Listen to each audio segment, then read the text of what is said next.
To those who can hear me, I say, do not despair. The misery that is now upon us is but the passing of greed, the bitterness of men who fear the way of human progress. The hate of men will pass, and dictators die, and the power they took from the people will return to the people. And so long as men die, liberty will never perish.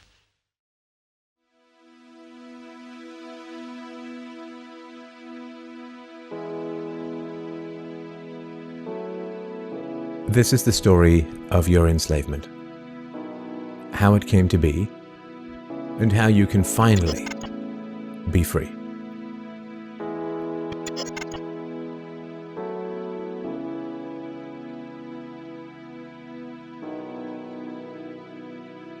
Like all animals, human beings want to dominate and exploit the resources around them.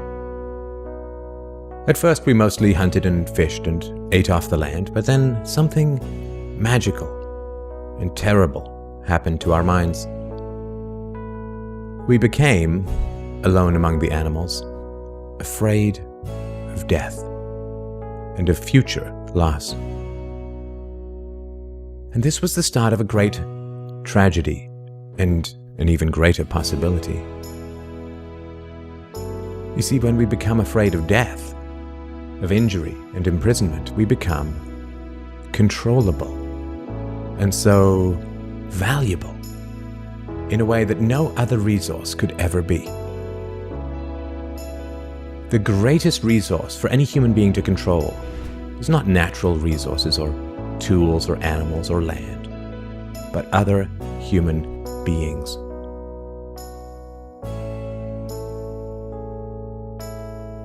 You can frighten an animal because animals are afraid of pain in the moment, but you cannot frighten an animal with a loss of liberty, with torture or imprisonment in the future, because animals have very little sense of tomorrow.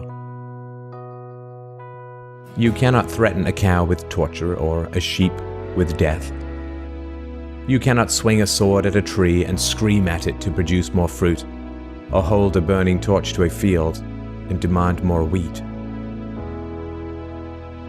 You cannot get more eggs by threatening a hen, but you can get a man to give you his eggs by threatening him. This human farming has been the most profitable and destructive occupation throughout history, and it is now reaching its destructive climax.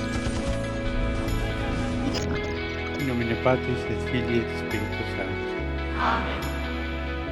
Pax vobis. Peace be with you. Human society cannot be rationally understood until it is seen for what it is. A series of farms where human farmers own human livestock. Next time. New World Order, Mr. Rothschild? What? New World Order? Depopulation? Oh, listen, who are you... Genocide? Who are you televising for? Well, we're independent Yeah. filmmakers. But you have nothing to say, Mr. Rothschild?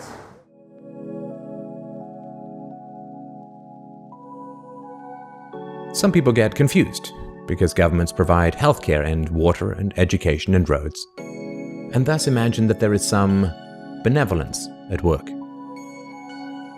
Nothing could be further from the reality. Farmers provide healthcare and irrigation and training to their livestock. Some people get confused because we are allowed certain liberties and thus imagine that our governments protect our freedoms.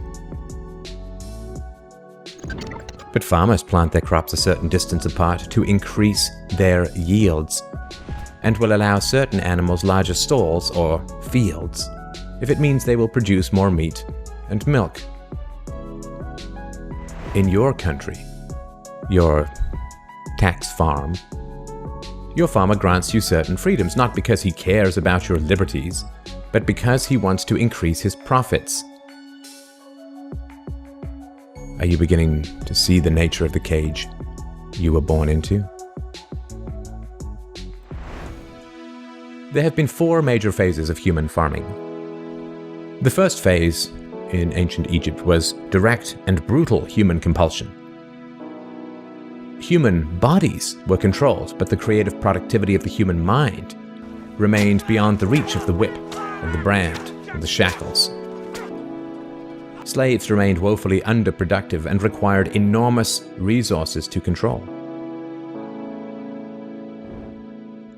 The second phase was the Roman model, wherein slaves were granted some capacity for freedom, ingenuity, and creativity, which raised their productivity.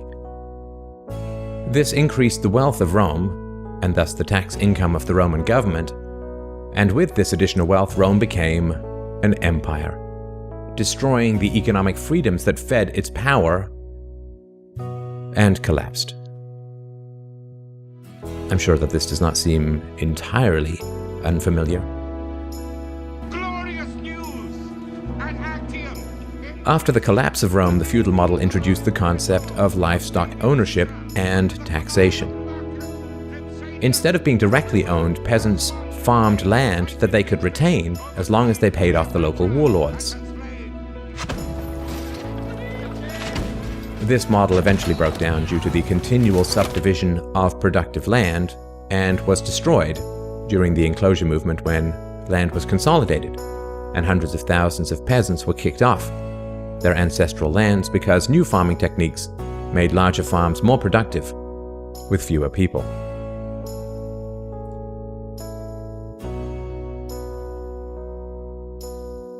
The increased productivity of the later Middle Ages created the excess food required for the expansion of towns and cities, which in turn gave rise to the modern democratic model of human ownership.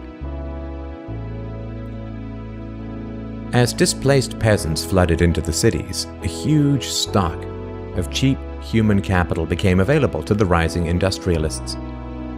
And the ruling class of human farmers quickly realized that they could make more money by letting their livestock choose their own occupations. Under the democratic model, direct slave ownership has been replaced by the mafia model. The mafia rarely owns businesses directly, but rather sends thugs around once a month to steal from the business owners. You are now allowed to choose your own occupation, which raises your productivity, and thus the taxes you can pay to your masters. What is the proper relationship, what should be the proper relationship between a chairman of the Fed and a president of the United States? Well, first of all, the Federal Reserve is an independent agency, and that means basically that there is no other agency of government which can overrule actions that we take. So long as that is in place and there is no evidence that the administration or the Congress or anybody else is requesting that we do things other than what we think is the appropriate thing, then what the relationships are don't frankly matter. Ask not what your country can do for you. Ask what you can do for your country. Mr. Gorbachev, tear down this wall.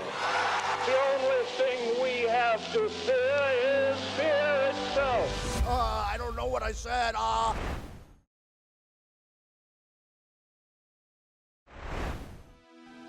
Your few freedoms are preserved because they are profitable to your owners. The great challenge of the democratic model is that increases in wealth and freedom threaten the farmers. The ruling classes initially profit from a relatively free market in capital and labor, but as their livestock become more used to their freedoms and growing wealth, they begin to question why they need rulers at all. Nobody ever said that human farming was easy. Obama out. Keeping the taxed livestock securely in the compounds of the ruling classes is a three-phase process. The first is to indoctrinate the young through government, quote, education. As the wealth of democratic countries grew, government schools were universally inflicted in order to control the thoughts and souls of the livestock. The second phase is to turn citizens against each other through the creation of dependent livestock. It is very difficult to rule human beings directly through force, and where it can be achieved, it remains cripplingly underproductive, as can be seen in North Korea.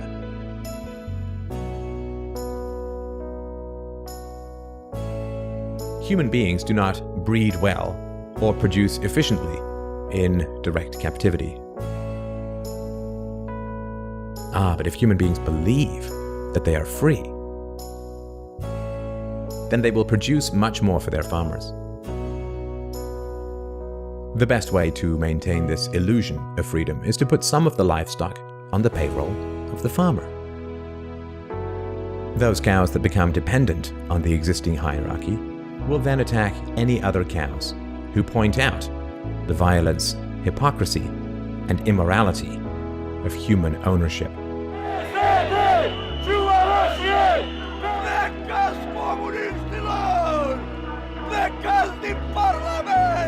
That's all public already. Everything, I worked for, everything that I knew has already been revealed. It's in the hands of journalists. The best part about being sort of a marked man is that you no longer have to think about tomorrow. Instead, you just live for today. Freedom is slavery, and slavery is freedom. If you can get the cows to attack each other whenever anybody brings up the reality of their situation, then you don't have to spend nearly as much controlling them directly. Those cows who become dependent upon the stolen largesse of the farmer will violently oppose any questioning of the virtue of human ownership. And the intellectual and artistic classes, always and forever dependent upon the farmers, will say to anyone who demands freedom from ownership, "You will harm your fellow cows." The livestock are thus kept enclosed by shifting the moral responsibility for the destructiveness of the violent system to those who demand real freedom. The third phase is to invent continual external threats so that the frightened livestock cling to the protection of the farmers. This system of human farming is now nearing its end. The terrible tragedies of modern Western economic systems has occurred not in spite of, but because of past economic freedoms. The massive increases in Western wealth throughout the 19th century resulted from economic freedoms. And it was this very increase in wealth that fed the size and power of the state. Whenever the livestock become exponentially more productive, you get a corresponding increase in the number of farmers and their dependents. The growth of the state is always proportional to the preceding economic freedoms. Economic freedoms create wealth, and the wealth attracts more thieves and political parasites, whose greed then destroys the economic freedoms. That's because we've been focused ever more on our core mission of organizing the world's information, and we are doing it for everyone, and we approach it by applying deep computer science and technical insights to solve problems at scale. In other words, freedom metastasizes the cancer of the state. The government that starts off the smallest will always end up the largest. This is why there can be no viable and sustainable alternative to a truly free and peaceful society. A society without political rulers, without human ownership, without the violence of taxation and statism. To be truly free is both very easy and very hard. We avoid the horror of our enslavement because it is so painful to see it directly. We dance around the endless violence of our dying system because we fear the attacks of our fellow livestock. But we can only be kept in the cages we refuse to see. Wake up. To see the farm is to leave it. Let us fight to free the world, to do away with national barriers, to do away with greed, with hate and intolerance. Let us fight for a world of reason, a world where science and progress will lead to all men's happiness. Soldiers, in the name of democracy, let us all unite!